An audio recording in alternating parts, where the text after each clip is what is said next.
इंद्रानी के साथ वो ना वो उसको कन्विंस कर रहा है कि बचा लो मुझे, बचा लो मुझे, बचा लो। वो सीन हमने पहले दिन शूट किया था, फर्स्ट डे ऑफ शूट, और हम गए और फर्स्ट डे ऑफ शूट कहीं 7th एपिसोड 8th एपिसोड का सीन है। स्टोरी टेलिंग में करता हूँ थोड़ा बहुत, यूट्यूब पे वीडियोस हैं, 1-2 लोगों ने देखे हैं, शायद आपने भी देखा है। आई रियलाइज एक बार तो मैं ऑलमोस्ट छोटे से पूल में डूब भी गया था, मुझे तैरना नहीं आता ना मुझे, तो मैं पानी के अंदर कुछ कर रहा था, और वो लोग किसी और चीज़ में बिजी थे, तो किसी ने देखा भी नहीं है 5 सेकंड तक मैं वहाँ पे डूब रहा हूँ, हाथ मार रहा हूँ। और कैसी खबर होती सोचो, अगर 5 फीट के पानी में आदमी डूब के मर जाता है या कुछ हो जाता, कितना थू होती, कितना हंसते लोग कि क्या आदमी है यार, बेइज्जती कर रहा है हर इंसान की, कॉन्स्टेंटली चिक कर रहा है और गाली दे रहा है और वो कर रहा है। स्पेशली जैसे रिद्धि का कैरेक्टर है उसमें, काव्य, तो 2-3 बार तो मैंने उसको बोला कि आई एम सॉरी यार, मुझे बुरा लगता है। नहीं पागल है क्या, बस्ती का शो हो रहा था, ठीक है, बस्ती ने बोला भाई आप आओ, तो मैंने बोला यार मम्मी पापा को लेके आऊँ क्या, व्हाट डू यू सजेस्ट, तो उसने बोला कितनी सेंसिटिविटी है अंकल आंटी की। तो बहुत लोग क्या कर रहे हैं कि वो कुल देख रहे हैं, फिर उसकी वजह से ग्राम चिकित्सालय देख रहे हैं, या ग्राम चिकित्सालय देख रहे हैं, फिर उसकी वजह से कुल देख रहे हैं, तो वो बैक टू बैक देख रहे हैं, और बैक टू बैक देखने की वजह से वो रिएक्शन जो है कि अरे वो सब ऐसे बोल रहे हैं कि यार मैंने वो देखा, फिर मैंने वो देखा, मुझे समझ में नहीं आया कि ये सेम इंसान है, ऐसा कैसे है। और hi, my name is Amol Parashar and you are watching me on Bollywood helpline. Hello everyone, मैं हूं कविशा सिंह और आज हमारे साथ हैं एक ऐसी पर्सनालिटी जो 16 इयर्स से इंडस्ट्री में है। उन्हें हम लोगों ने सिर्फ सीरीज में नहीं बल्कि कई वाइब्रेंट रोल्स में देखा है। इन्होंने सिर्फ स्क्रीन पर ही नहीं बल्कि OTT पे और टॉक शोज में, वेब सीरीज में अपना औहदा जमा के रखा है अब तक। हमारे साथ हैं आज Amol Parashar ji. Hello Amol, how are you doing? I am good yeah, how are you? I am good. तो कैसा लग रहा है एक्सपीरियंस आपकी 2 सीरीज? और हाँ, बहुत सारी चीजें एक साथ हो रही हैं। हाँ, exactly. 2 शो रिलीज हो गए, मतलब 2 तो OTT शोज रिलीज हुए, और ऐसा प्लान नहीं था कि साथ में आएंगे, बट आ गए अगल बगल में। और फिर और भी छोटी मोटी चीज़ें हो गई। मेरा एक स्टोरी टेलिंग में करता हूँ थोड़ा बहुत, यूट्यूब पे वीडियोस हैं, 1-2 लोगों ने देखे हैं, शायद आपने भी देखा है। आई रियलाइज देखा है, काफ़ी लोगों ने देखा है। तो वैसे एक और वीडियो रिलीज हो गया। उस मतलब एक फ्राइडे को कुल रिलीज हुआ, फिर अगले फ्राइडे को ग्राम चिकित्सालय रिलीज हुआ, और फिर उसके अगले फ्राइडे को एक यूट्यूब वीडियो रिलीज हो गया। और मैं आजकल एक लाइव परफॉर्मेंस भी कर रहा हूँ, उसका भी शो प्लान किया हुआ था हमने एडवांस में, बट ये नहीं पता था कि सब हो रहा होगा इसी टाइम में, तो वो भी हो गया। बैंगलोर में था मैं लास्ट वीकेंड, और वहाँ पे भी 3 शोज हमने किए उसके। जस्ट वापस आया हूँ और चल रहा है, एंजॉइंग चल रहा है। इतनी तो सारी चीजें हो रही हो गया होगा ना काफी? हेक्टिक हुआ है, बहुत सारी चीजें, और शूट भी हेक्टिक होता है, पर एटलीस्ट वो होता है कि एक ही जगह पे आप जाते हो, एक ही लोकेशन पे जाते हो, सेम टाइम, सेम एक रूटीन होता है। आई थिंक ऐसी टाइम पे पिछले 1 महीने में मेरा रूटीन कुछ नहीं है, क्योंकि सुबह कुछ और कर रहे हैं, शाम को कुछ और कर रहे हैं, कभी इंटरव्यू है, कभी प्रमोशन है, कभी स्क्रीनिंग है, कभी कुछ शूट है, तो वो या ट्रैवल कर रहे हैं, शो कर रहे हैं, तो वो हर दिन दूसरे दिन से अलग है। तो वो एक्साइटिंग भी है, उसमें मज़ा भी आता है, बिकॉज उसमें बोर होने के तो मतलब 0% चांसेस हैं आपके, थक जाने के फिर भी 5% चांसेस हैं, बट बोर होने के तो 0% चांसेस हैं। तो बोर तो बिल्कुल नहीं हुआ हूँ मैं पिछले 1 महीने में। एक्साइटमेंट ही चल रहा है, और अभी तक एंजॉय ही कर रहा हूँ। इनफैक्ट मैं अपनी कल शाम को ही मैं दोस्त के सामने अपनी पीठ थपथपा रहा था कि यार काफ़ी कुछ हो रहा है, और काफ़ी ठीक ठाक तरीके से निकाल ले रहा हूँ यार मैं। मतलब अगर मुझे कोई 3 महीने पहले पूछता तो शायद मुझे भी नहीं पता होता, मुझे लगता है यार पता नहीं कैसे होगा, कैसे कर पाएंगे, मे भी थक जाएंगे, मे भी कहीं ना कहीं कुछ मिस्टेक होगी, कोई फ्लाइट मिस होगी, कुछ ना कुछ तो होगा। बट अभी तक सब स्मूथ जा रहा है, फिंगर्स क्रॉस। मैं नज़र नहीं लगाना चाहता खुद को, बट इट्स गोइंग वेल, और मुझे लग रहा है अभी तो और 10-15-20 दिन चलना है एटलीस्ट, क्योंकि शोज भी अपने आप धीरे धीरे स्पीड पकड़ते हैं, ऑडियंस पकड़ते हैं। नाउ इट्स हैपनिंग, ये सब हो रहा है, इंटरव्यूज़ हो रहा है, आपके साथ बैठा हूँ, मुझे यहाँ आने का मौका मिला, सब अच्छी किस्मत है मेरी। अच्छी किस्मत तो है ही। मतलब आपको चितवान से मैं जानती हूँ, ट्रिपलिंग में आपको देखा था, उसके बाद डॉक्टर प्रभात, देन युवराज अभिमन्यु, इतने वाइब्रेंट रोल्स हो गए। मतलब आपका स्केड्यूल तो डेली लाइफ में हेक्टिक चल ही रहा है, लेकिन अगर ऑन सेट की बात करें तो ये चितवान को तो टाइम हो गया, उसको तो टाइम हो गया, 3 सीजन्स किए ऑल्दो। पहला सीजन तो बहुत पहले 2016 में आया था, तो ऑलमोस्ट 9 साल 8 साल उसको बहुत टाइम गैप हो गया। लेकिन अगर डॉक्टर प्रभात का रोल देखा जाए और युवराज का देखा जाए तो ये आसपास ही रिलीज हुए, तो इसकी शूटिंग में अगर देखा शूटिंग जाए उतनी तो आसपास नहीं थी, हाँ, हाँ। शूटिंग में थोड़ा सा गैप था। या एग्जैक्टली, तो एक गैप था, लेकिन आपको कैरेक्टर में सेट इन होने के लिए, to live in the role, आपको थोड़ा टाइम लगता होगा। मतलब युवराज अभिमन्यु का अगर कैरेक्टर देखा जाए तो इट्स वेरी स्ट्रिक्ट, एक इविल रोल है, और जबकि डॉक्टर प्रभात का एक कॉमेडी रोल है, एक फन लिविंग रोल है, और एक इंस्पायरिंग रोल है। तो इन दोनों में जो डिफरेंस है ये कैसे हैंडल किया आपने? सो आई थिंक वही, थैंकफुली जितना पास में शोज आए हैं उतना पास में शूट नहीं हुए थे, ठीक ठाक गैप पे शूट हुए थे। मैंने लास्ट ईयर दोनों शूट किए थे, दोनों प्रोजेक्ट। कुल की शूटिंग अराउंड अप्रैल मई में हुई थी पिछले साल, और ग्राम चिकित्सालय की अक्टूबर नवंबर में हुई थी, तो ठीक ठाक 4-5 महीने का गैप था। तो और आपने सही बोला कि वो जो जिस तरह का कैरेक्टर कुल में है अभिमन्यु वाला, वो थोड़ा ज़्यादा फिजिकली ज़्यादा डिमांड करता है और साइकोलॉजिकली ज़्यादा डिमांड करता है, क्योंकि वो, ऐसा मैं मानना चाहूँगा कि मुझसे बहुत अलग है तो जब कोई कैरेक्टर आपसे बहुत अलग होता है तो वहाँ तक पहुँचने में या उसको अपने दिमाग में क्रिएट करने में थोड़ा सा टाइम और मेहनत लगती है। और ये भी सच है कि ये दोनों जो कैरेक्टर्स हैं, शायद अभी तक जो मैंने सारे कैरेक्टर्स प्ले किए हैं स्क्रीन पे, उनमें से सबसे बुरा कैरेक्टर, सबसे बुरा इंसान ये है अभिमन्यु, और सबसे अच्छा इंसान शायद प्रभात है। एग्जैक्टली, क्योंकि वो जरूरत से ज्यादा ही अपोजिट रोल, प्रैक्टिकलिटी से ज्यादा अच्छा इंसान है। तो वो, बट एटलीस्ट उसमें वो नहीं था कि यार ये इसको मैं कैसे करूंगा, उसमें ज़्यादा प्लानिंग कम थी। प्रभात में प्लानिंग कम थी, अभिमन्यु में थोड़ी प्लानिंग ज़्यादा थी। लाइक आई सेड, मुझे ऐसा लगा कि यार ये मुझसे अलग है तो इसको समझना पड़ेगा पहले कि ये कौन है, क्या है, ऐसा क्यों है। आप सीन को ऐसे भी कर सकते हैं कि अच्छा चलो गुस्से में बोल दिया उसको, वैसा बोल दिया वैसा बोल दिया, बट मुझे मज़ा आता है अगर टाइम मिले और अगर टीम ऐसी हो जिसके साथ बैठ के आप समझ पाओ कि यार ये क्यों है ऐसा, या ये ऐसा क्यों कर रहा है, इसके दिमाग में क्या चलता है। क्योंकि बुरे इंसान भी जो अगर होते हैं दुनिया में, उनको तो नहीं लगता कि वो बुरे है ना, वो उस तरह से बिहेव नहीं करते कि अरे मैं तो बुरा हूँ, मैं तो ऐसे ही बुरा करूँगा, उनको तो सब सही लग रहा होता है। तो वो लॉजिक क्या है, इस कैरेक्टर के दिमाग के अंदर का लॉजिक क्या है, वो समझने में आई थिंक थोड़ा सा डिस्कशन, डिबेट, आप देखते हो, समझते हो, कुछ पढ़ते हो, इंटरव्यूज़ देखते हो, या इस तरह की ऐसे कैरेक्टर्स, ऐसे लोगों की जो स्टडी है उनके ऊपर हुई है कि भाई ऐसे क्यों होते हैं, क्या डिसऑर्डर्स हैं या क्या प्रॉब्लम्स होती हैं, मेंटल प्रॉब्लम्स। तो वो वहाँ पे मेहनत ज़्यादा ली उसने, वहाँ प्रेपरेशन ज़्यादा था, और प्रेपरेशन ज़्यादा होता है तो उसको फिर आप भूलने छोड़ने में भी आपको थोड़ा टाइम लगता है। But I think by May shoot ख़त्म हो गया था पुल का, और उसके बाद चिकित्सालय आते आते तो सितंबर में तो बात शुरू हुई हमारी कि ऐसा एक शो है, सोच रहे हैं हम लोग अक्टूबर नवंबर में शूट करने का। सो वो प्रॉब्लम जो अभी देख के लग रहा होगा कि यार कैसे स्विच किया, वो थैंकफुली रियल लाइफ में नहीं हुआ था। वो किस्मत की बात है कि दोनों इतने करीब करीब आ गए, और अच्छी भी है। मतलब मैं पहले मुझे दोस्तों ने बोला कि यार एक साथ दोनों साथ में आ गए तो अजीब सा हो जाएगा ना, कि फिर वो 1 महीने 2 महीने गैप में आता तो आप एक शो एंजॉय करते, फिर दूसरा शो आता। बट आई थिंक जो पॉजिटिव हुआ उसकी वजह से वो ये हुआ कि वो जो डिफरेंस है वो एकदम से बहुत ही ज़्यादा सामने आ गया बिटवीन द टू कैरेक्टर्स। कई बार 6 महीने में आता शो तो शायद उतना लोग नोटिस नहीं करते, लेकिन हाँ अच्छा वो तो भूल जाते लोग, फिर एक नया शो आता।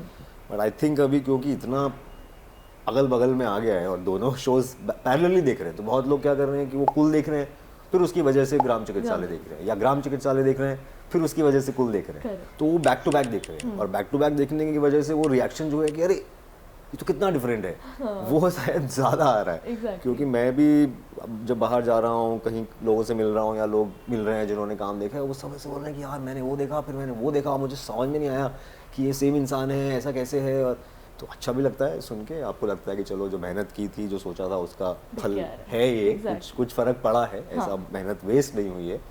और वही है, तो उस चीज़ का एक पॉजिटिव हो गया कि हाँ मैं भी चाहता कि शायद गैप में रिलीज़ होते, अगल बगल हो गए हैं। उसकी वजह से फ़ायदा ये हो रहा है कि लोग बोल रहे हैं कि अरे वाह क्या एकदम आपने पल्टी मार दी, या रेंज हो गया, या वर्सेटाइल हो गया, जज्बात बदल गए, तो वो वाला रिएक्शन एक मिल रहा है जो मैं वो एंजॉय कर रहा हूँ।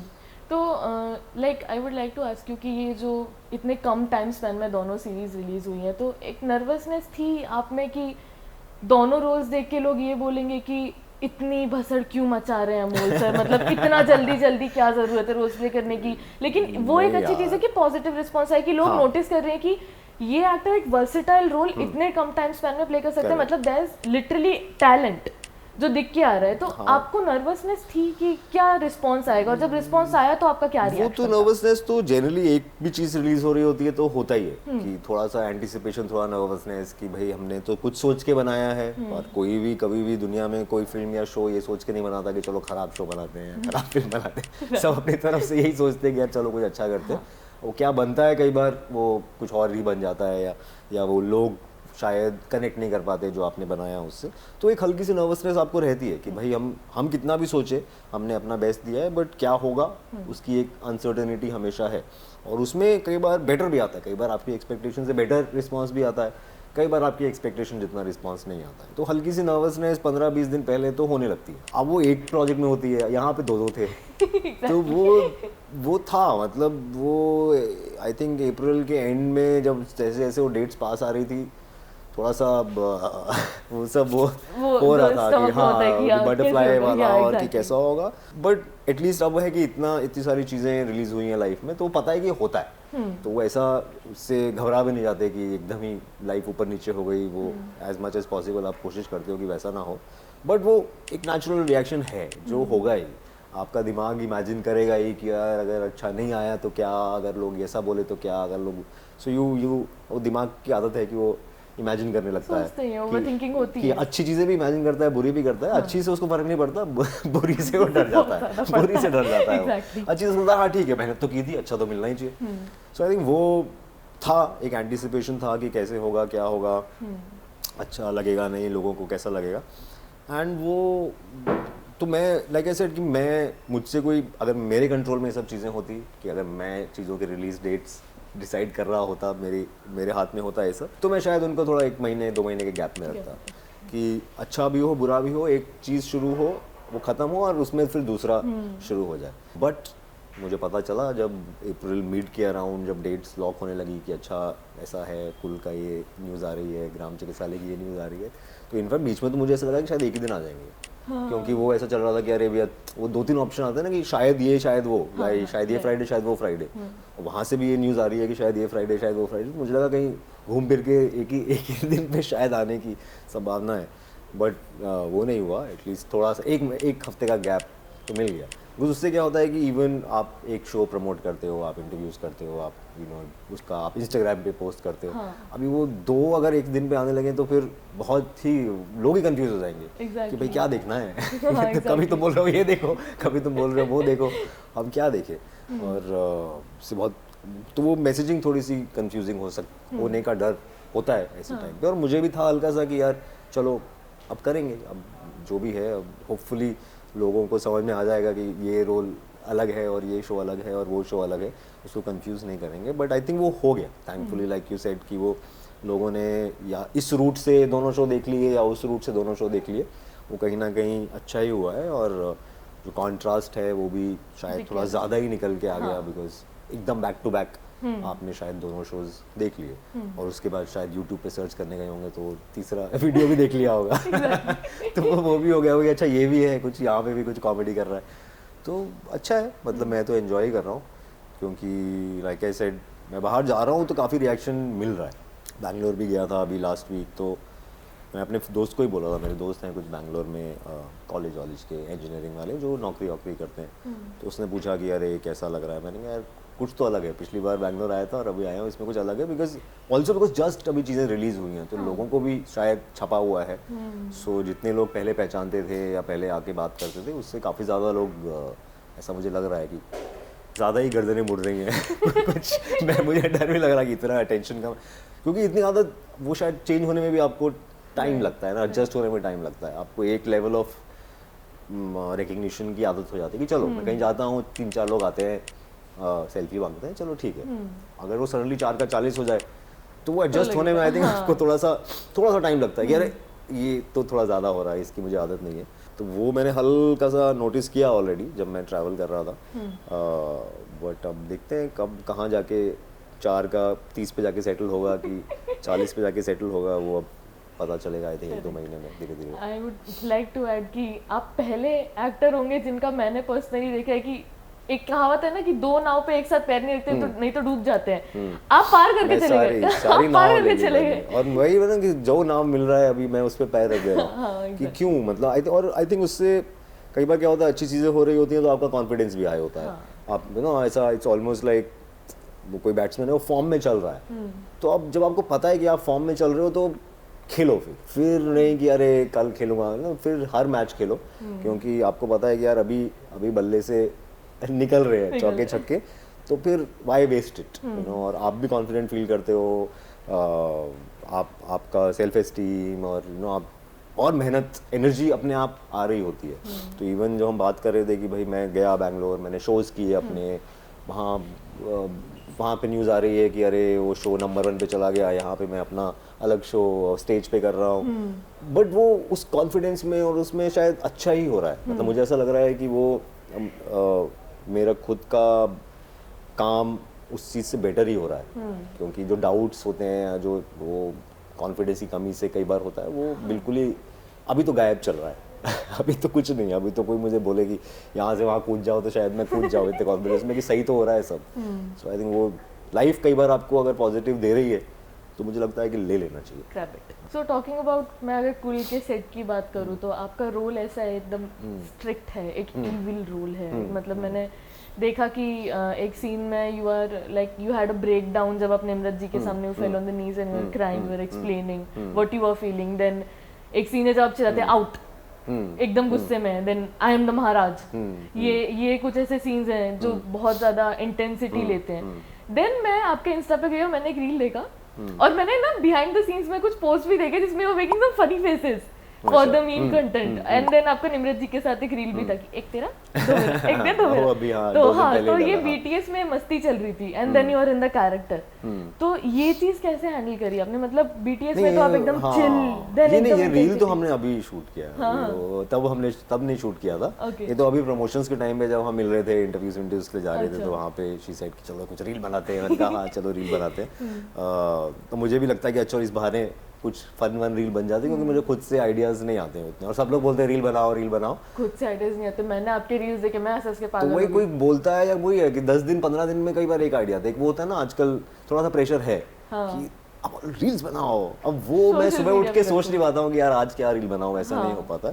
कभी कभी कोई एक थॉट आया, कुछ आया तो मैं ऑफ कोर्स मैं करता हूँ, मुझे मजा आता है और कुछ आए, बट वो रेगुलर आइडियाज नहीं आते हैं। तो इसलिए जब कोई और आइडिया देता है, जैसे कि निम्रत ने बोला चल एक फन रील बनाते हैं, मेरे पास ये आइडिया है, तो मैं एकदम बोलता हाँ बनाओ, मेरा भी कुछ रील बन जाएगी। मेरी भी टीम बोलती रहती है रील बनाओ। तो वो तो हमने अभी शूट किया था। हाँ वो कुछ शायद मैंने वहाँ से बीटीएस डाले थे, उसमें थोड़ा बहुत फन था, बट थोड़ा सा जोन में भी रहते थे। शायद कोई सीन में आप थोड़ा फिर भी लाइट हो जाते हो, बट वो था थोड़ा इंटेंस था। इनफैक्ट कई बार मुझे बुरा भी लगता था, क्योंकि एज ए कैरेक्टर आप बहुत ही निहायत ही बदतमीज़ और बेइज्जती कर रहा है हर इंसान की, कॉन्स्टेंटली चिक कर रहा है और गाली दे रहा है और वो कर रहा है। तो सोचिए ना, आप 12 घंटे आप किसी के साथ काम कर रहे हो और हर सीन में आप उसको मतलब बिल्कुल ऐसे ट्रीट कर रहे हो, ठीक है। स्पेशली जैसे रिद्धि का कैरेक्टर है उसमें, काव्य, तो 2-3 बार तो मैंने उसको बोला कि आई एम सॉरी यार, मतलब मुझे बुरा लगता है। नहीं पागल है क्या, तो मतलब काम कर रहे हैं। बट अब सोचो ना, आप पूरा 12 घंटे एक दिन में किसी के साथ टाइम स्पेंड करो और बस सुबह से लेकर शाम तक, चाहे वो नकली है चाहे वो एक्टिंग है, लेकिन आपको भी लगता है कि यार स्वीट है लड़की, इसको मैं क्यों बेचारी को क्यों मैं ऐसा कर रहा हूँ। But that is the nature of make believe world. कई बार आपको लोग नहीं पसंद होते, आपको रोमांस करना पड़ता है उनके साथ, वो शायद ज़्यादा मुश्किल है। यहाँ एटलीस्ट आपको लोग पसंद है, उनको आपको एक्टिंग में बस थोड़ा आपको एक्टिंग करनी है कि मुझे नहीं पसंद है। So I think that is easier still than कि अगर आपको इंसान बिल्कुल ही पसंद ना हो, फिर आपको आई लव यू बोलना हो उसको बार शूट पे, एटलीस्ट वो तो वैसा तो नहीं करना पड़ा। बट वो थोड़ा सा थकाने वाला, क्योंकि जैसे आपने जो सीन्स बोले वो ना थोड़ी एनर्जी भी लेते हैं, क्योंकि वो बड़ा हाई एनर्जी सा कैरेक्टर है। वो हर रिएक्शन उसका ऊपर है, चिल्लाना है, गिर रहा है, तोड़ रहा है, लड़ रहा है, ब्रेक डाउन हो रहा है, नर्वस ब्रेक डाउन हो रहा है, नर्वस ब्रेक डाउन असली है नकली है, मतलब क्या गेम खेल रहा है आपको भी नहीं पता है, शायद उसको भी नहीं पता है। कहीं ना कहीं मुझे समझने लगा कि शायद इस कैरेक्टर को खुद भी नहीं पता है कि वो बस कॉन्स्टेंटली उसको जो लगता है उसके फायदे की चीज़ें वो कर लेता है, वो भी ज़्यादा सोचता नहीं। और ये थोड़ा सा होता है मुश्किल। इनफैक्ट जो सीन आपने मेंशन किया जहाँ पे वो इंद्रानी के साथ हुआ ना, वो उसको कन्विंस कर रहा है कि बचा लो मुझे, बचा लो, वो सीन हमने पहले दिन शूट किया था। फर्स्ट डे ऑफ शूट और हम गए और फर्स्ट डे ऑफ शूट और हम दोनों के दोनों बोले, हमने बोला यार क्या करें, वो फर्स्ट एडी जो शेड्यूल बनाते हैं हाँ. तो एक दिन पहले कई बार शेड्यूल आता है कि कल हम ये सीन शूट कर रहे हैं, right. तो आया और मैंने कहा यार ये तो इन्होंने पहले दिन पे डाल दिया है, उसने बोला हाँ ये पहले दिन पे डाला, बात करते हैं. फिर हम गए, हमने फर्स्ट एडी को बोला कि यार ऐसा क्यों कर रहे हो पहले दिन पे ही, और कहीं 7th एपिसोड 8th एपिसोड का सीन है, पहले हल्के फुल्के डालो, थोड़ा गाड़ी से निकलने वाले, चलने बुलने वाले, थोड़ा ऐसे वाले सीन. हाँ, एक दो दिन तक शूट करने के बाद धीरे धीरे हर एक्टर थोड़ा सा जोन में आने लगता है. और इस सीन तक पहुंचने के लिए अभी तक हमने बीच में कोई भी सीन शूट नहीं किया है. तो एक भी होता है ना कि अच्छा वो सीन का सुर ये था तो अब हम इसको यहाँ पे करेंगे, कोई रेफरेंस ही नहीं है. बट उनका था कुछ प्रॉब्लम, बोले यार डेट्स की प्रॉब्लम है, ऐसा ही शेड्यूल है, आज आप दोनों फ्री हैं तो अब आप दोनों के सीन हमने जो हो सकते हैं डाल दिए. तो वो पता ऐसा थोड़ा बहुत रिक्वेस्ट करने का समझ में आया कि नहीं चेंज तो नहीं होने वाला है, अब करना होगा. तो वो फिर she and I sat down, हमने अपनी तरफ से रीडिंग की, रिहर्सल की, थोड़ा डिस्कशन किया, साहिल जो डायरेक्टर है उनके साथ में डिस्कशन किया. अभी को एक दूसरे का स्टाइल भी नहीं समझ में आ रहा होता कि भाई शूटिंग का स्टाइल क्या है, डायरेक्टर का स्टाइल क्या है, आपके एक्टर्स का स्टाइल क्या है, सबका एक अपना अपना प्रोसेस होता है. सो बट आई थिंक अच्छी किस्मत ये रही कि इवेंचुअली वो दोनों तीनों लोग जो चाहे साहिर, मैं और निम्रत के बीच में एक ट्यूनिंग बनी. And she is a great actor and we also realise कि हम दोनों का अप्रोच कहीं ना कहीं सिमिलर है कि चीज़ों को फिक्स नहीं करते हैं, थोड़ा बहुत प्लान करते हैं और फिर जस्ट एक दूसरे को ट्रस्ट करके निकल जाते हैं. सो जैसे कि बहुत सारे जो मोमेंट्स हैं उसमें, क्योंकि वो इस कमरे से शुरू होता है, फिर वो उस कमरे में जाता है, फिर वहाँ तोड़ फोड़ होती है, फिर वो नीचे गिर रहा है, फिर वो उसको उठा रही है, फिर वो सोफे पे बैठा है, फिर वो दूसरे कमरे में चली गई है, ये उसके पीछे चला. अब ये सब लिखा हुआ नहीं था, ये सब हमने वहाँ पे आपस में डिवाइस किया कि यार इस मोमेंट में मुझे लग रहा है कि मुझे ये करना चाहिए, अच्छा अगर आप ये करोगे तो फिर मैं ऐसे कर देता हूँ, ओह हाँ ये अच्छा लग रहा है. साहिर से कि इस मोमेंट में चाहता हूँ कि आप थोड़ा सा और एकदम भीख मांग लो, तो अच्छा अगर ऐसा चाहिए तो मैं बैठ जाता हूँ एंड आप खड़े रहना. This is you are creating it together, you know, and when you are creating something together, आपको एक तो चाहिए कि स्मार्ट लोग हों आपके साथ, है ना, आपकी सेम फ्रीक्वेंसी पे मैच करें, वो समझें आपकी बात, आप समझें उनकी बात, और मैच भी कर पाएँ. मतलब अगर आप जो एनर्जी देना चाह रहे हो कि अगर यार मैं सोच रहा हूँ कि मुझे बिल्कुल ही गिर जाना चाहिए, क्या आप मुझे पकड़ लोगे, तो बोलेंगे हाँ तू कर, no I will take care of whatever. So you also are trusting each other कि यार हो जाएगा. मतलब मुझे करते हुए सोचने की जरूरत नहीं है कि अगर मैंने कुछ अलग कर दिया तो कुछ गड़बड़ तो नहीं हो जाएगी, हैंडल होगा कि नहीं होगा. तो आपको पता है कि यार मैं अपनी तरफ से बॉल यहाँ से फेंकता रहूँगा और वो कैच करते रहेंगे और वो वहाँ से फेंकते रहेंगे, मुझ को कैच करना है. When we shot that scene, जब वो इवेंचुअली 2-3 घंटा उसको डिज़ाइन करके डिवाइस करके वो हो गया, और इवन टीम एडीज की आंखों में भी ऐसा हो गया कि अरे ये क्या हो गया, ये तो अभी आए हैं, ये तो अभी आए हैं. ऑल्सो बिकॉज बहुत बार ऐसा होता है कि ना ये लोग स्क्रिप्ट पे बहुत लोग काम कर रहे होते हैं, तो उन्होंने कुछ इमेजिन किया होता है कि हाँ ऐसा होगा. तो मान लीजिए कोई 2 एक्टर आए और वो कुछ कर दे जो उस चीज़ को और यहाँ 10% ले जाए जो आपने इमेजिन भी नहीं किया था. तो वो खुशी जो टीम जो मेहनत कर रही है उनको भी बहुत खुशी होती है कि अरे यार क्या मस्त कर दिया यार उन्होंने, हम इस सीन को कब से सोच रहे हैं 6 महीने से, और फाइनली वो करके दिखाया इन्होंने. और वो नहीं करके दिखाया, उसमें और 4 चीज़ें ऐड भी की इन्होंने और सीन को और बेटर हुआ.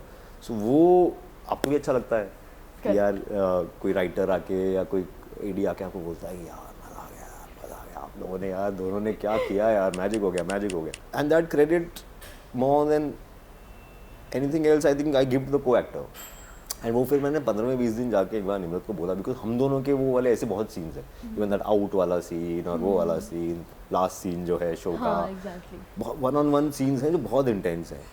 और मुझे ऐसा लगता है, ऐसा मेरा मानना है कि सीन में आप जो करते हो वो भी बहुत ज़्यादा इस बात पे डिपेंड करता है कि आपके सामने कौन है. तो जो भी सीन बन के आए वो इसलिए आए क्योंकि इट वाज दीज 2 एक्टर्स, कि ये दोनों थे. शायद कोई और 2 एक्टर होते तो वो सीन कुछ और तरीके से निकल के आता, या फिर मैं ही किसी और के साथ होता या निम्रत किसी और एक्टर के साथ होती, वो शायद कुछ और सीन निकल के आता, क्योंकि वो तो अब हम साथ में पका रहे थे तो ये बन रहा था, राइट. और लग रहा था कि यार कुछ अच्छा पक रहा है. सो मैंने बोला भी था, मैंने मेंशन भी किया था कि यार I am very happy that you are playing this part, because I am realizing now कि शायद ये सीन मैं ही यहाँ तक नहीं पहुँच पाता इस सीन में अगर अगर मुझे ट्रस्ट नहीं होता कि अपन कर लेंगे, हो जाएगा. सो वो आपकी परफॉर्मेंस को भी बहुत बेटर करता है. आई थिंक जितना भी, क्योंकि वो वाले सीन बहुत नोटिस हो रहे हैं जो इस वाले सीन्स हैं। मुझे लगता है कि वो नोटिस हो रहे हैं, चलो तारीफ आपकी हो जाती है बिकॉज आप एक तरह का कैरेक्टर प्ले कर रहे हो, थोड़ा वाइल्ड है, बट उसमें रोल आपके को एक्टर्स का भी है और उसमें वो कंट्रीब्यूशन आपके सपोर्टिंग या आपको जो सीन में जो आपके साथ एक्टर्स हैं उनका भी बहुत बड़ा कंट्रीब्यूशन होता है कि आपकी तारीफ होती है, बिकॉज आप उतना कर पाते हो क्योंकि आपके साथ सीन में स्ट्रॉन्ग एक्टर्स हैं। या exactly, I mean Nimrat ma'am और आपका वैसा बॉन्डिंग हो गया था on the first day of the set itself, एक ट्रस्ट एज एन एक्टर वाला ट्रस्ट तो बैठ जाता है। हाँ, आपका कॉन्फिडेंस बढ़ जाता है कि यार करेंगे अब तो मजा आएगा। इट मींस ये एक टैलेंट दिखाता है आप दोनों का कि मतलब पहले दिन आप दोनों मिले हैं, आप लोगों ने 2 घंटे डिस्कस किया और you gave your best on the first day itself. मतलब आपको कुछ पता भी नहीं है कि इस सीन का लिंक क्या है, इसके बाद क्या है, इसके पहले क्या है, आपको बस पता तो नहीं है। पता, आपने पढ़ी हुई है स्क्रिप्ट। हाँ, एग्जैक्टली। लेकिन वो सीन जब शूट होगा, वो कहाँ शूट होगा, क्या शूट होगा, किस सुर पे शूट होगा, तो आप एक तरह का कहीं वहीं से सुर आप सेट कर रहे हो। अब ऐसा हो रहा है कि अब वहाँ सेट हो गया 7th एपिसोड में, अब बाकी के सीन आप उसके अकॉर्डिंगली शायद डिजाइन करोगे कि अच्छा 7th एपिसोड तो हमें पता है कि हमने यहाँ शूट किया है, तो अब अगर ये 5th एपिसोड का सीन है या 4th एपिसोड का सीन है तो ये कहाँ होना चाहिए, उसका आधा होना चाहिए, उससे ज़्यादा होना चाहिए, उससे कम होना चाहिए। बट हाँ, मतलब आइडियली हमने रिक्वेस्ट किया था और आइडियली ऐसा होता कि भाई एक बहुत ही इंटेंस सीन है तो थोड़ा बाद में हो, तब तक सब थोड़े से कंफर्टेबल हो चुके हैं, सबको अपने ऊपर कैरेक्टर भी धीरे धीरे पकड़ में आने लगा है, क्योंकि दिमाग में सोचना और करना थोड़ा सा गैप होता है। हाँ। तो उसमें 1-2-3 दिन लगते हैं कि धीरे धीरे कर करके आपकी बॉडी थोड़ी सी उस फ्लो में आ जाती है, बोलने का तरीका, आपके रिस्पॉन्सेज, आपके रिएक्शंस, वो सब धीरे धीरे बैठने लगते हैं फिर। और हाँ, कभी कभी शूट्स पे ऐसा होता है कि अब ये चीज़ें लोगों को नहीं पता होती ना कि भाई कौन सा सीन, क्लाइमैक्स सीन सबसे पहले शूट हो गया और फर्स्ट सीन सबसे एंड में शूट की, बहुत सारी फनी चीज़ें होती हैं ऐसी शूट्स पे, बट वो सिर्फ हमें ही पता होता है कि भाई हमने कैसे किया था। लोग तो बोलते थे यार मज़ा नहीं आया विच इज़ ऑल्सो फेयर, नहीं आया तो नहीं आया, बट कई बार उसके पीछे क्या क्या मेहनत चल रही थी। जो पूल वाला सीन है, आई थिंक उसका आप बोल रहे थे कि वो जो फेसेस में बना रहा हूँ या वो, और मैं फेसेस इसलिए बना रहा था क्योंकि बहुत ठंडा पानी था बहुत ज़्यादा ठंडा पानी था, मतलब मेरी हालत एकदम ऐसी थी कि मतलब मुझे वो था कि यार मैं सीन में ऐसा कैसे करूँ कि मैं हिलता हुआ ना दिखूँ, क्योंकि मैं कॉन्स्टेंटली ऐसा था। और रात में हम शूट कर रहे 2 बजे और ठंडे पूल में इंडोर, मतलब ऐसा तो वो जो आप रिएक्शन देख रहे हो इसलिए क्योंकि बाकी लोग भी कॉमेडी कर रहे थे कि इसको देखो मैं पानी के अंदर खड़ा हो गया, तो मुझे था कि किसी तरह ये ख़त्म करो, और कैसे एक्शन और कट के बीच में तो एटलीस्ट आप चाहते हो कि ऐसा ना दिखाई दे। तो वो थोड़ा था मुश्किल। अब हो सकता है कोई बोले कि यार सीन में मज़ा नहीं आया, बट जितना भी आया तो उसमें जो हालत थी, एक बार तो मैं ऑलमोस्ट छोटे से पूल में डूब भी गया था, मुझे तैरना नहीं आता ना मुझे, and still you were there, मतलब देर मतलब बच गया वापस शूट किया मैंने। थोड़ा वो हुआ 5 मिनट की, अरे अमोल करने क्या वापस ऐसा वाला, थोड़ा 5-10 मिनट दिए गए मुझे, क्योंकि मैंने भी एकदम से, मैं आपको एकदम से थोड़ा सा नाराज भी होता ना कि अरे क्या यार कोई देख नहीं रहा है, मैं वहाँ डूब रहा हूँ, तुम लोग अपना काम। बहुत फनी, इतना सा पूल है वो 5 फीट का, बट अब मुझे नहीं था और मुझे ऐसा फ्लोट करना था, और एक पॉइंट पे आई थिंक आंखें बंद थी तो मुझे समझ नहीं आया अब ऊपर क्या है नीचे क्या है। अगर आपको तैरना नहीं आता तो आप कंफ्यूज हो जाते हो, आंखें खोलने की आदत नहीं है पानी के अंदर, तो मैं पानी के अंदर कुछ कर रहा था, और वो लोग किसी और चीज़ में बिजी थे, तो किसी ने देखा भी नहीं है 5 सेकंड तक मैं वहाँ पे डूब रहा हूँ, हाथ मार रहा हूँ। फिर कोई आया होगा, उसने बाहर खींचा होगा, तो आपको हल्का सा गुस्सा आ रहा था यार कोई देख ही नहीं रहा, मैं वहाँ मर जाता अभी, कोई आओ कोई बचाओ, क्या कर रहे हो। एंड ठंडा पानी, तो 10 मिनट लगे मुझे, फिर वो ऑप्शन दिया गया कि यार बट शॉट तो नहीं मिला है, तो करने क्या बोलते हैं, हाँ ठीक है अब काम है करेंगे, क्या बोल सकते हैं, बट इस बार रस्सी बांध के कोई पकड़ के खड़ा होगा तभी मैं करूँगा। तो ये सब किया वहाँ पे, मतलब दैट शोस योर डेडिकेशन की। हाँ मतलब इंसिडेंट होते वो तो हो जाता है, वो उस शूट में मेरा 2-3 बार हुआ ऐसा, मतलब मुझे लोग भी मजाक करने लगे कि भाई तू देख ले, तू कुछ चेक वेकअप करा ले। मैं मानता नहीं हूँ इन चीज़ों में, लेकिन बोला भाई तेरे सितारे सही नहीं लग रहे यार, मैं तो नहीं मानता हूँ सितारों में, बट हाँ ठीक है थोड़ा केयरफुल रहता हूँ। 2-3 बार ऐसा हुआ। I think 2nd day of shoot एक सीन है, वही आई थिंक लास्ट एपिसोड में जहाँ पे ऑल 3 of us, पहले मैं और निम्रत हैं, then Riddhi walks in, and then all fighting तेरी वजह से ये सब एक दूसरे पे चिल्ला रहे हैं। तो एक मोमेंट है उसमें, आई थिंक वो अभी है उसमें, यहाँ पे वो पुशेस में और मैं पीछे ऐसा थोड़ा सा टेबल पे गिर जाता हूँ, तो 2-3 टेक हुए, चौथे टेक में उसने पुश किया, मैं ऐसे टेबल पे गिरा और टेबल के बीच में से और ऐसे लटका हुआ कि हाथ और पैर ऐसे है और बम मेरा ऐसा टेबल के बीच में, कांच टूट गया और कांच वांच पूरा वहाँ हो गया। तो ये सेकंड डे ऑफ शूट था आई थिंक। तो ये हुआ, थोड़ा निशान विशान भी था। बाद में रिद्धि को फोटो भेजा, मैंने कहा देख तेरी वजह से क्या हो गया है, वो तू मेरे को मारना चाह रही थी, सब कैरेक्टर में ज़्यादा आ गई। तो वो हुआ। फिर ये पानी वाला इंसिडेंट हुआ जहाँ पे पूल में मुझे लगा कि 5 फीट के पानी, और कैसी खबर होती सोचो अगर 5 फीट के पानी में आदमी डूब के मर जाता है या कुछ हो जाता, कितना थूथू होती, कितना हंसते लोग कि क्या क्या आदमी है यार, 5 फीट में डूब गया। वो हुआ। फिर एक सीन है जहाँ पे शिवानी का कैरेक्टर जो है जिससे शादी हो रही है, हाँ। और वो एक फ़ोन में देख लेती है वो गर्लफ्रेंड के बारे में, और फिर वो गुस्से में आती है और फ़ोन फेंकती है, और मैं बोलता अरे क्या हो गया बेबी, क्या हो गया, क्या हो गया। फर्स्ट टेक मैं मिला भी नहीं हूँ अभी इससे, शिवानी से, और इंट्रोडक्शन भी नहीं हुआ। जल्दी जल्दी वो वहाँ रेडी है, उसको वहाँ से बोला है कि तुम वॉक करते आओगी, ये है वो है, और मुझे बस वो आएगी और गुस्सा करेगी और मुझे रिएक्ट करना है, तो जल्दी से ले लेते हैं, टाइम नहीं है। तो अभी हलो भी नहीं हुआ है हमारा, मतलब ऐसा कि हाय बोल शिवानी, मुझे बस दिख रहा है, मैं वेट कर रहा हूँ कि आ रही है वहाँ से चलती आ रही है, गुस्से में आ रही है, अच्छा कर रही है, कैमरा उसको फॉलो कर रहा है, आई उसने फोन लेके पट करके मारा टन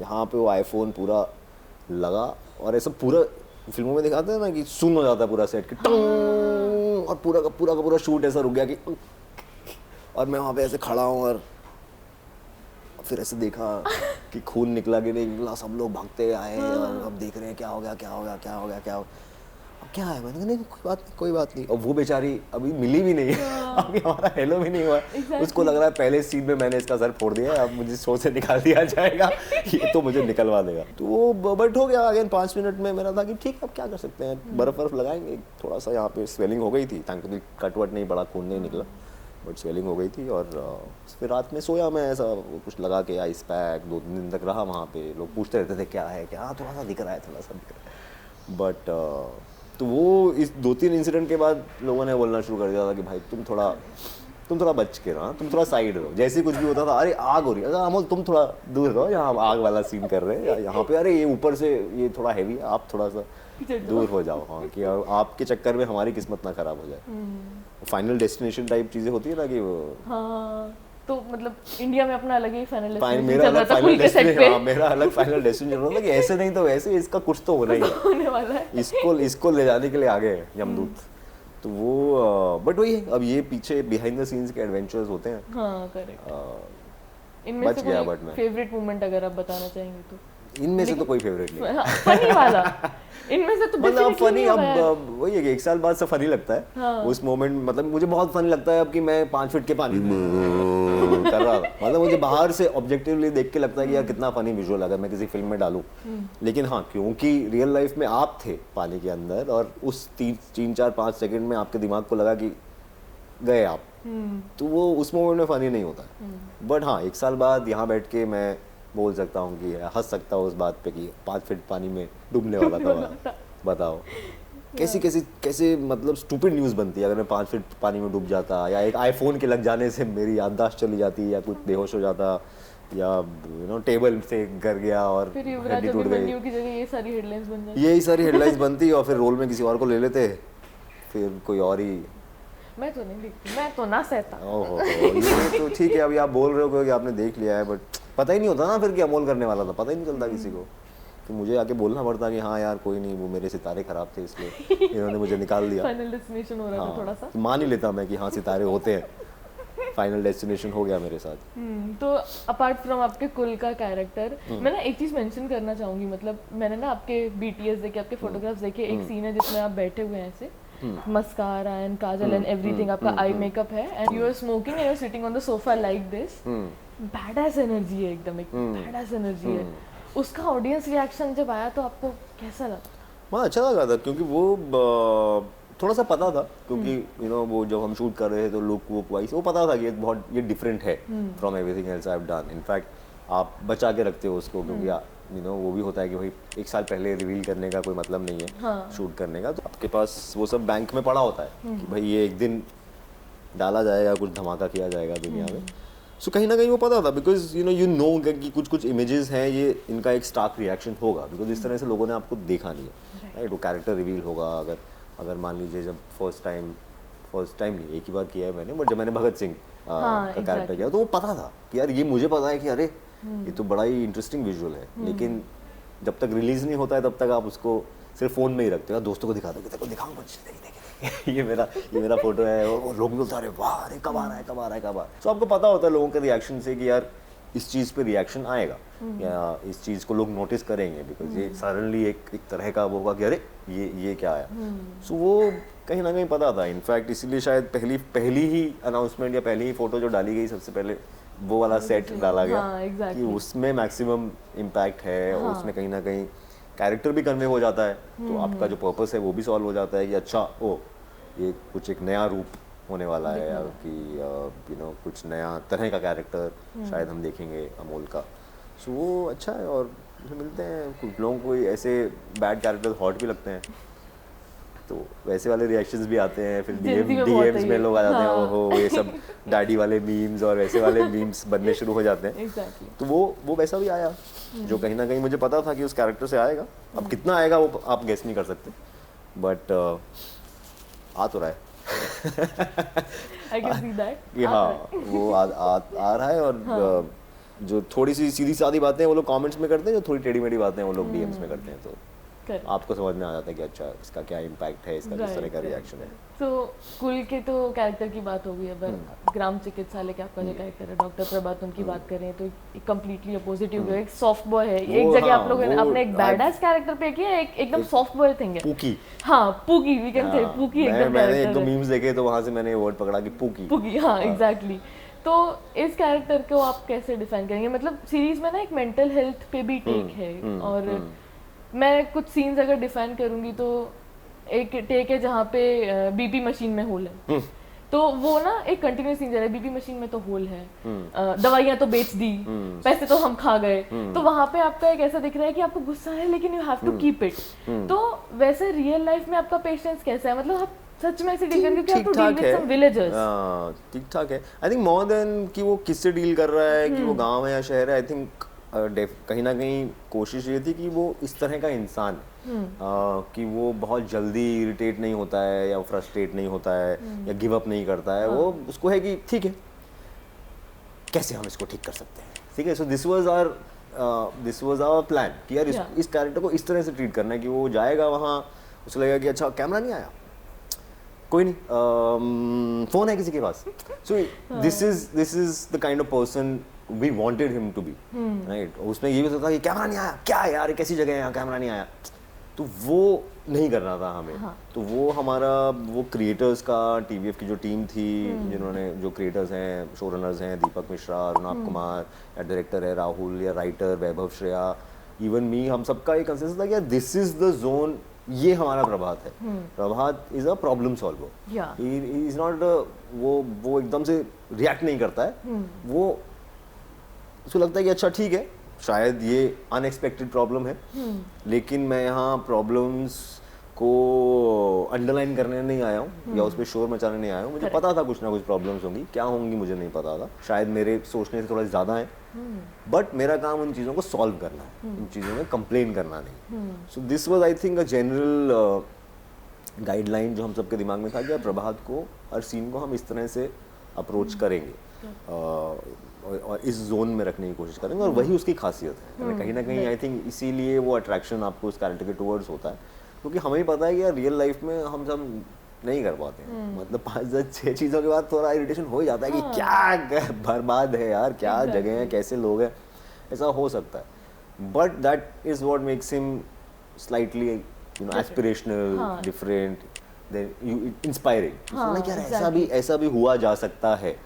तो वो आई थिंक वो quality, now I am understanding why people are seeing him as an inspiring character, कि हाँ यार हम भी तो ऐसा कर सकते हैं, हम भी तो we can keep our emotions aside and just focus on कि करना क्या है, फ़ायदा किस चीज़ का है। क्या मेरे गुस्सा करने से फ़ायदा है? नहीं, मेरा फ़ायदा हम कुछ सोल्यूशन निकालने से ही होगा।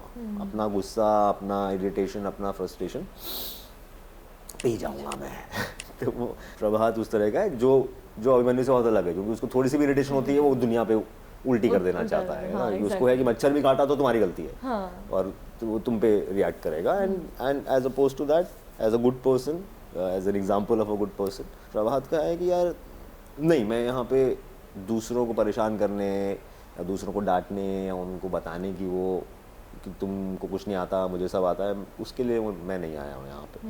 मेरा पर्पस कुछ और है और मैं और वो पर्पस मेरे सेल्फिश पर्पस से बड़ा पर्पस है। वो मेरे अपने लिए नहीं है, दूसरे लोगों के लिए है। तो मैं as much as possible for as long as possible मैं उस चीज़ पे ही स्टिक करूँगा कि मैं आया क्यों, मेरा पर्पस क्या है, मेरा मकसद क्या है। तो वो आई थिंक उस कैरेक्टर को थोड़ा अट्रैक्टिव बनाता है। वो फिर वो पुकी बन जाता है और फिर वो एक अलग तरह का लुक है, गुड बॉय लुक है। और मेरे लिए भी अगेन एक डिफरेंट लुक है। वो मम्मियों को पसंद आने वाला, जैसे मेरी मम्मी देखती है ना तो इसमें बहुत अच्छा लग रहा है, तू इसमें बहुत सुंदर लग रहा है। उनके दोस्त भी बोल रहे कि अरे उन्होंने अमोल का शो देखा, बहुत अच्छा सुंदर लग रहा है, एकदम गुड बॉय लग रहा है। सो आई थिंक वो मम्मियों को और मम्मियों के दोस्तों को और उनको है कि बड़ा गुड बॉय आ रहा है, मूछ बढ़िया बाल बना के और अच्छे कपड़े पहन के और अच्छा लग रहा है। अच्छा रोल भी है। मम्मी को कई बार थोड़े टेढ़े मेढ़े रोल में जाता है कि अच्छा है, एक्टिंग तो अच्छी की पर थोड़ा सा खराब थोड़ा खराब इंसान हो गया। हाँ, exactly. अब आदत हो गई है शुरू में मम्मी को, क्योंकि आप अपने बच्चे को देख रहे हो यार। तो उनको थोड़ा सा वो हो जाता था। मुझे याद है एक बार छोटी सी चीज़, मैं तो किसी शो में था, किसी शो में उसमें बहुत ऐसा ग्रे कैरेक्टर था और वो पहले 1-2 एपिसोड में कहीं फेल हो जाता है कॉलेज में और फिर उसके बाद तो बहुत कुछ होता है। उसके बाद तो ड्रग्स करता है, क्या करता है, मर्डर करता है। तो मम्मी का 2 एपिसोड के बाद ही फ़ोन आया कि यार तू फेल हो गया। मेरे को तो बहुत बुरा लगा एपिसोड देख के। तो मैंने कहा मम्मी अगर आपको फेल होते बुरा लग रहा है तो आप आगे मत देखना, क्योंकि आगे तो बहुत कुछ होने वाला है और बहुत बुरा लग जाएगा। मतलब मुझे तो लगा था कि हाँ वो थोड़ा सा आपके लिए ज़्यादा होगा, बट आप तो फेल होने पे रिएक्ट कर गए। इतना तो मैंने सोचा भी नहीं था। तो आई विल सजेस्ट कि आगे मत देखो। अब वो माँ है तो हाँ, वो ऐसा भी नहीं है कि वो छोड़ देंगी। छोड़ा नहीं जाएगा उनसे, भाई है बच्चे का तो हम देखेंगे।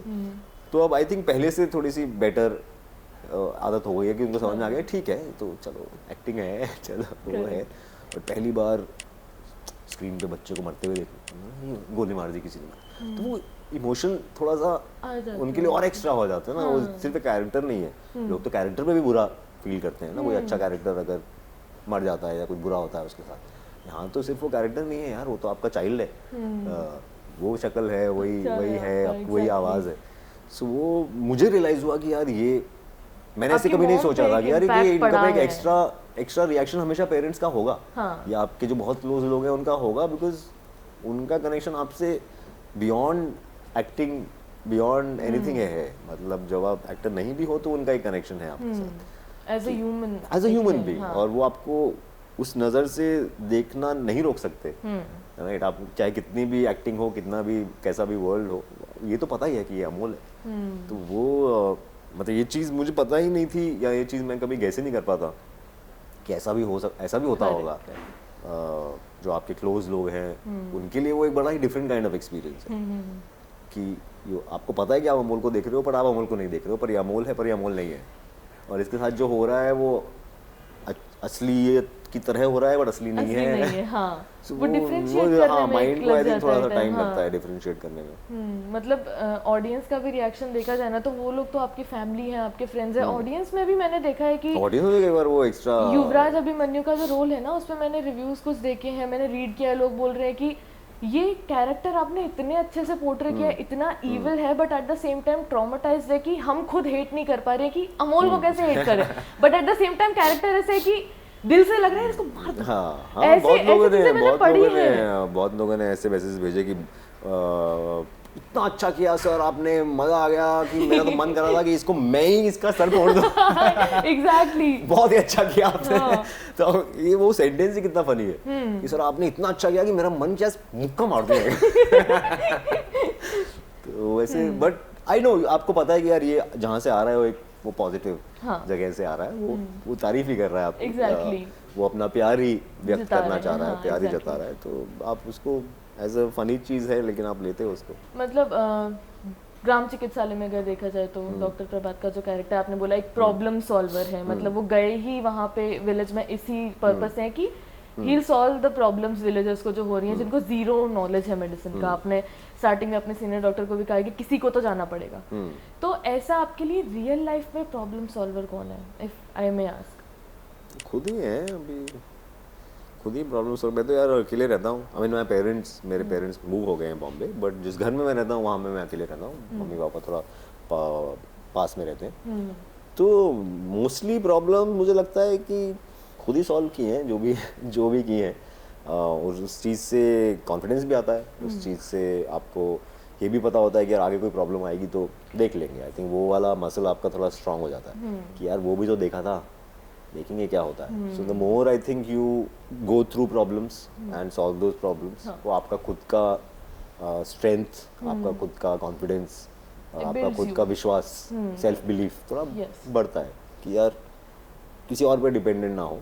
इनफैक्ट किसी और को हेल्प कर पाए तो बिल्कुल करें, बट ऐसा ना हो कि यार अगर कोई नहीं है हेल्प करने के लिए तो आपसे हैंडल ही नहीं हो रहा।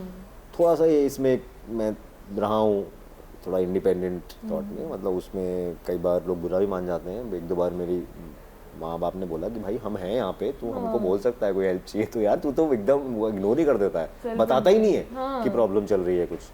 तो वो हुआ एक दो बार वो, एंड अगेन आप समझते हो और आपको अच्छा ही लगता है कि यार कोई आपके लिए है खड़ा हुआ।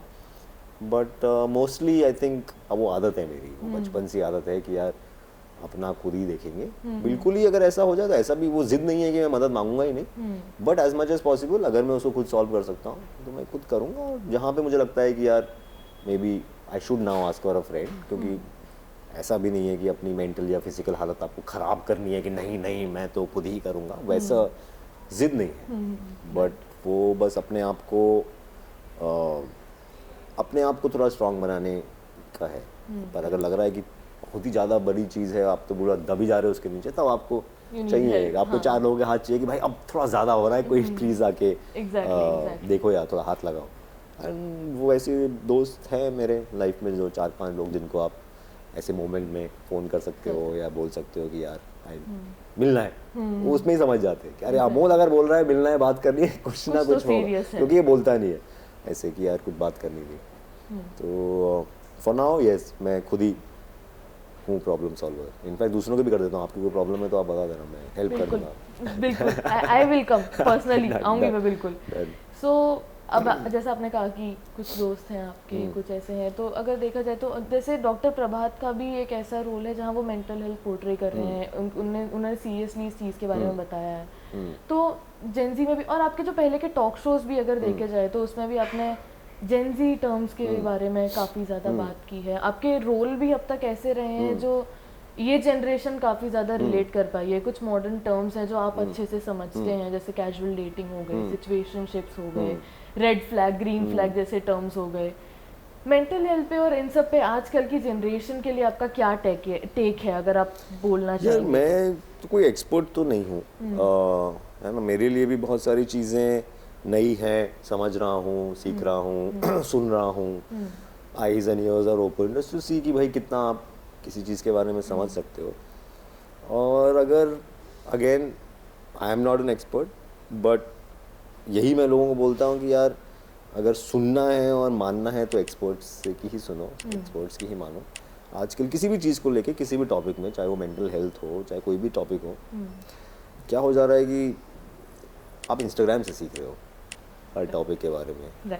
जो मुझे लगता है कि Instagram is not for entertainment, it is not a teacher. और उसमें एंटरटेनमेंट ओवर फैक्ट है, राइट। मान लीजिए एक रील में एक्चुअल रियल फैक्ट है और एक रील में थोड़ा फैक्ट ऊपर नीचे है, बट वो बहुत मज़ेदार है।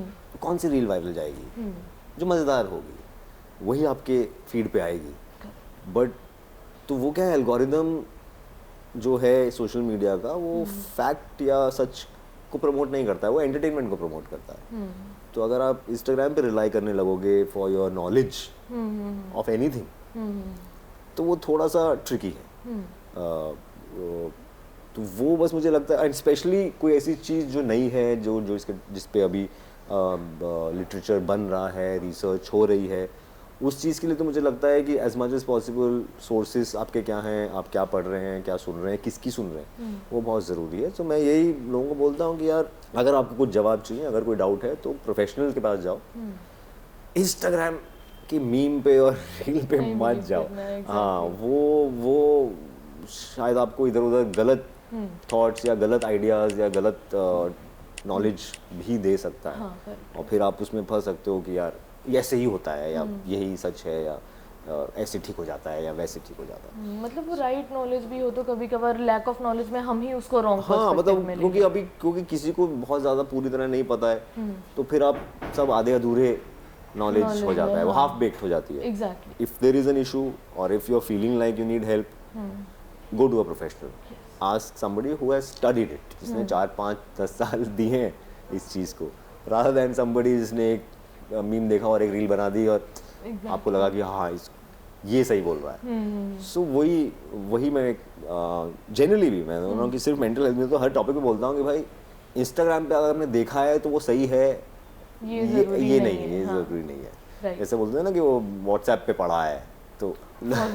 जो हमारे ऊपर वाले जनरेशन का व्हाट्सएप है वो हमारे लिए इंस्टाग्राम है। हाँ। मामा को बोलते हैं ना कि व्हाट्सएप पे आया, वो बोलते हैं व्हाट्सएप पे आया, बोलते हैं भाई व्हाट्सएप पे आया, इसका मतलब ये नहीं कि वो सच है। यूट्यूब, राइट, और यूट्यूब, वही चीज़ हमारे लिए इंस्टाग्राम में मुझे लगता है कि हमको लगता है कि यार इंस्टाग्राम पे मैंने देखा था, उसने बड़े अच्छे से एक्सप्लेन किया था, मैं तो कन्विंस हो गया, बट वो ज़रूरी नहीं है कि वो सही है। जैसे कि आपने कहा कि आपके मॉम ने जैसे आपके पहले के कई रोल्स देखे, आपके पेरेंट्स ने, आपके फ्रेंड्स ने, उनको पर्सनली ये चीज़ अफेक्ट की, उनका बच्चा है जो स्क्रीन पे है, गोली मार दी।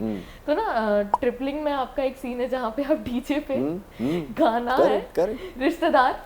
हाँ, और एक्चुअली में ओरिजिनल गाना कुछ और है। हाँ एग्जैक्टली, तो बाद में डाला गया है उसके ऊपर, वो मीम बन गया है। तो वो मीम बन गया है।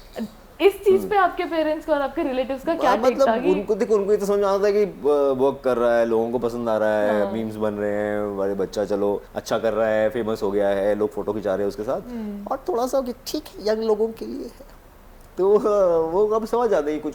और जैसे कुछ भी वो देखें, स्टैंड अप कॉमेडी में बस्ती का शो हो रहा था, ठीक है, बस्ती ने बोला भाई आप आओ, मैंने बोला यार मम्मी पापा को लेके आऊँ क्या, व्हाट डू यू सजेस्ट, तो उसने बोला कितनी सेंसिटिविटी है अंकल आंटी की, तो मैंने कहा यार देखते तो है इंटरनेट, बोलता है यार मेरे हिसाब से तो देख सकते हैं, ठीक है, अब वहाँ पे भी जाएंगे, अब लैंग्वेज जिस तरह की स्टैंड अप में यूज़ होती है वो कैजुअल हो गया है आजकल, वहाँ पे 1000 लोग बैठे हैं, सब एंजॉय कर रहे हैं, my parents also laughed a lot, but वो हर वर्ड हर सेंटेंस को आगे रेप्लिकेट नहीं कर पाएंगे, वो नहीं बता पाएंगे कि यार एंड में उसने ये बोला, उनको भी ओवरऑल मजा आया, बीच में ठीक है देयर वर सम वर्ड्स और लैंग्वेजेस जो हम नहीं यूज करते या घर में हम नहीं बोलते, बट वी अंडरस्टैंड कि ठीक है भाई अपना अपना है सबका और लोग एंजॉय करते हैं, यंग लोगों को शायद इन चीज़ों में थोड़ा मज़ा आता है। सो टॉकिंग अबाउट आपकी ये जो सीरीज रिलीज हुई है कुल, उसके आसपास ही ना रॉयल्स भी रिलीज हुई थी, इफ यू नो रॉयल्स, तो एक आर्टिस्ट में नहीं लेकिन ऑडियंस में ना थोड़ा एक ये हो जाता है कि दोनों ही रॉयल स्टोरीज पे बेस्ड हैं, तो आपको ये चीज़ सोच के कैसा लग रहा था कि कंपटीशन टाइप ऑफ एनवायरनमेंट हो जाएगा क्या, कि कौन सी सीरीज ज़्यादा पसंद आएगी, ऑडियंस का रिएक्शन क्या होगा इस चीज़ को लेकर? मुझे तो लगता है कि फ़ायदा ही हो जाता है। एक तो ये दोनों शोज बहुत अलग हैं, ठीक है, कुल तो मैंने किया हुआ था तो मुझे पता था कुल क्या है, रॉयल्स के बारे में मैंने सुना था, जब बन रहा था तब कास्टिंग के टाइम पे भी सुना था, और जब उसका ट्रेलर आया वो सब आया तो समझ आ गया तो बहुत ही अलग शो है, मतलब जो जोन है, अब मुझे नहीं, अब स्टोरी प्लॉट आपको नहीं पता होता क्या है, बट वो ट्रेलर से आपको समझ आता है कि यार ये जो शो है मतलब इसका जॉनरा, इसका ट्रीटमेंट, इसका राइटिंग, इसका ड्रामा, इसका स्क्रिप्टिंग सब अलग है, और ये अलग दुनिया है। हाँ। वो चाहे ऑन पेपर सेम दुनिया है लेकिन शो अलग दुनिया में बिलोंग करते हैं। exactly. सो वो आपको अब मुझे मतलब आपको देख के ही समझ में आ जाता है, और मतलब बहुत ही आप ऐसा टेढ़े तरीके से सोचो तो इस चक्कर में लोग दोनों ही देख लेंगे ना, राइट कि भाई कंपेयर करने के लिए दोनों तो देखने पड़ेंगे आपको। हाँ, exactly. तो चाहे वो कुल से शुरू किया हो किसी ने, कुल एक हफ्ता पहले आया, मेरे को लगा यार कुल तो देखा था, ये देखता हूँ इसमें इन्होंने क्या किया। उल्टा भी हो सकता है, किसी ने रॉयल्स देखा, उसने बोला कि यार ये तो देख लिया, एक और रॉयल्टी वाला शो है, चलो वो देखते हैं। तो जैसे जो कुल और जीसी में भी हो रहा है मेरे केस में ना, कि अच्छा अमोल का ये शो, तो अमोल का वो शो भी देख लेता हूँ। जैसे इसमें कनेक्टिंग थ्रेड है जो मैं हूँ, उसमें कनेक्टिंग थ्रेड ये है शायद कि ओके रॉयल फैमिली है। बाकी उसके अलावा मुझे लगता है कि उस एक थ्रेड के अलावा तीनों शोज का आपस में कोई लेना देना नहीं है। तो वो चाहे 2 तारीख को कुल आया, चाहे 9 तारीख को दोनों रॉयल्स और ग्राम प्रिक्स आया, वो तीनों शोज की दुनिया एकदम ही अलग है, एकदम ही अलग है। और मुझे तो लगता है जब अच्छी चीज़ें बने तो ज़्यादा ही बने, ताकि लोग देख पाएँ, लोगों के पास भी ऑप्शंस हो देखने के लिए, और एंजॉय करें लोग। क्योंकि वही होता है, कोई अच्छी चीज़ देखते हैं लोग बोलते हैं अगला कब आएगा। अभी ऑलरेडी लोगों ने सीजन 2 कब आएगा, भाई अभी सीजन 1 बनाने में 6, 8, 10 महीने लग गए, रुको। तो वो आई गेस सबने मेहनत की होती है, तो सब अच्छा हो, सब चले, सारी फिल्में हिट हो जाएं, सारे शोज हिट हो जाएं, राइट, अच्छा ही है। तो वन लास्ट थिंग मैं पूछूंगी कि आप सिर्फ एक्टिंग में ही नहीं हो, रियली मल्टी टैलेंटेड, मतलब अपार्ट फ्रॉम कुल और ग्राम चिकित्सालय और चितवान का कैरेक्टर अलग रख के देखा जाए तो भगत सिंह का रोल आपने प्ले किया है उधम सिंह में। I personally like it very much, मतलब भगत सिंह का रोल प्ले करना इन अ यंग एज, मतलब जब उन्होंने राइट्स स्टार्ट किए थे, when he started fighting, it's really a big thing to play. एक नर्वसनेस होती होगी, एक डर होता होगा कि हम कैसा कर पाएंगे, क्योंकि एक नेशनल कैरेक्टर है अगर देखा जाए तो इसके अलावा, इन कैरेक्टर्स के अलावा आप टॉक शोज भी करते हैं, बेशरम आदमी हो गया, एंड देन मैंने कम्यूट पे भी आपके टॉक शोज देखे। वहीं से मुझे आइडिया है एक्चुअली, कम्यून में जब मैंने वो, मुझे लगा वन ऑफ परफॉर्मेंस है वो, फेस्टिवल होता है स्पोकन फेस्ट, तो 2020 में मैंने किया था बॉम्बे में, दिल्ली में किया था, बॉम्बे में किया था। जो वीडियो है वो बॉम्बे वाला है, और वो अलग तरह का सुपर हिट हो गया, वो कुछ अलग ही उसका फायर बन गया। और मैं तो ऐसे लोगों से मिलने लगा जो मुझे जानते भी नहीं थे, जिन्होंने सिर्फ वो वीडियो देखा था, उनको पता भी नहीं था कि मैं कोई एक्टर हूँ, मैं क्या करता हूँ। यार मैंने आपका वीडियो देखा है यूट्यूब पे, बहुत मजा आया। तो ये बहुत ज़्यादा फटा वो, आई थिंक ऑलरेडी उसके कुछ 1.5 करोड़ व्यूज़ हैं यूट्यूब पे उस एक वीडियो पे, और उसके अलावा 10 जगह से और अपलोडेड है वो, और रील उसके बनने लगे, और बहुत कुछ होने लगा, और बहुत ज़्यादा रिएक्शन, प्यार, मोहब्बत सब मिलने लगा। तो वहीं से मुझे एक्चुअली आइडिया आया कि यार ये, जैसे मैंने 15 मिनट का एक परफॉर्मेंस किया, ठीक है, वो परफॉर्मेंस शूट हुआ, वो यूट्यूब पे चला गया, क्या मैं 1 घंटे का कर सकता हूँ जो मेरा एक पूरा शो हो, जिसको मैं किसी थिएटर में, किसी स्टेज पे परफॉर्म करूँ, और उसको बार बार कर पाऊँ, विदाउट कि भाई एक बार परफॉर्म किया यूट्यूब पे डाल दिया। क्योंकि मैं पहले थिएटर करता था, तो हम यही करते थे, कोई नाटक बनाते थे तो करते रहते थे, 10, 20, 50 शो, अच्छा चल गया तो 100, 200, 500 शोज भी हो जाते हैं उसके। सो वो ये जो सोलो वाला फॉर्मेट है, इसका आइडिया मुझे कम्यून के एक्सपीरियंस से मिला कि अच्छा ये तो ऐसे अकेले भी तो हो सकता है, या अगर मैं ऐसे इस तरह का लिखूं कुछ जो मैं अकेले स्टेज पे जाके परफॉर्म कर पाऊँ, तो फिर तो मुझे किसी से कोऑर्डिनेट करने की ज़रूरत ही नहीं है। कोई और डेट वेट, कौन कब फ्री है, रिहर्सल कब करें, शो कब करें, अपना खड़े हुए कहीं भी कर दिया। हाँ, तब लिटरली वैसा नहीं है, अभी मैं जाता हूँ तो टीम भी जाती है, क्योंकि उसमें भी एक प्रोडक्शन लगता है, कोऑर्डिनेशन लगता है, वो सब लगता है। बट एटलीस्ट किसी और एक्टर के साथ मुझे कोऑर्डिनेट नहीं करना पड़ता। अगर मुझे लगा कि यार जून में मैं फ्री हूँ, 15-16 जून को चलो 2 शो लगाते हैं, तो लगा देंगे, और अलग अलग शहर में जाके कर देंगे। अभी बैंगलोर में किया मैंने, बॉम्बे में 4 शोज़ किए, फिर अभी 3 शोज़ बैंगलोर में किए last week, first outside of Bombay. अभी ऑलरेडी पुणे का प्लान है जुलाई का, दिल्ली में डेट और वेन्यू ढूंढ रहा हूँ। तो ये मुझे तो बहुत मज़ा आ रहा है करने में। मुझे भी नहीं पता था कि मैं कर पाऊँगा कि नहीं, क्योंकि मैंने अकेले वाला 1 घंटा कभी नहीं किया था स्टेज पे। स्टेज पे बहुत एक्टिंग की, पर कुछ नहीं तो एटलीस्ट 2 एक्टर्स तो होते थे। कि भाई मैंने एक नाटक किया था, उसमें 2 एक्टर्स होते थे, मैं और मेरे डायरेक्टर, जो डायरेक्टर भी थे। 90 मिनट्स करते थे हम नॉन स्टॉप विदाउट इंटरवल। पर अकेले में वो जो स्टेक्स हैं वो और बढ़ जाते हैं, क्योंकि यू नो कि आपका ही कोई नहीं है स्टेज पे है, बट अगर कुछ भी ऊपर नीचे हुआ तो कोई नहीं है बचाने वाला। राइट, दिमाग आपको बोलता है कि भाई कुछ पता नहीं, तो हार्ट अटैक ना आ जाए, मर ना जाए स्टेज के ऊपर।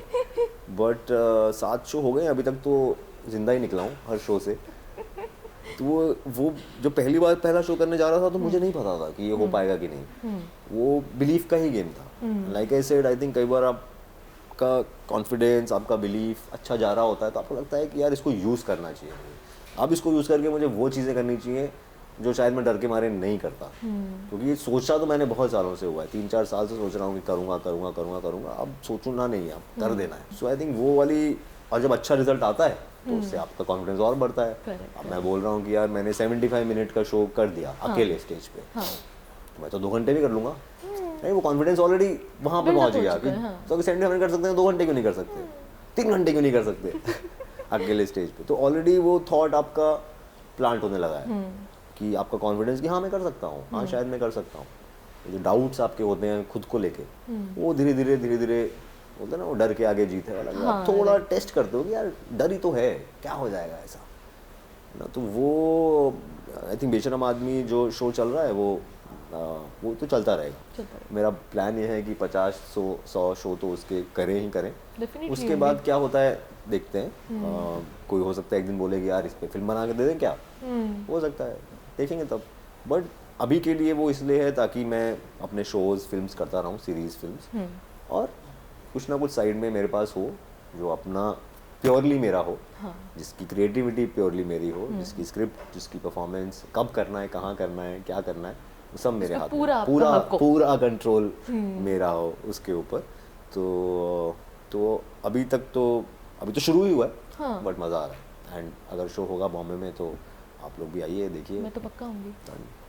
So, कल्याण में करते हैं एक शो, पक्का, फिर तो बिल्कुल डन। तो कल्याण में आप मुझे वेन्यू बताओ, अच्छा venue, done, will connect for that. This is Kavisha Singh from Bollywood helpline. आप बताइए आपको ये चिट चैट मेरा अमोल के साथ कैसा लगा, अपने व्यूज कमेंट्स में बताइए। Subscribe to our channel and like the video. Thank you so much.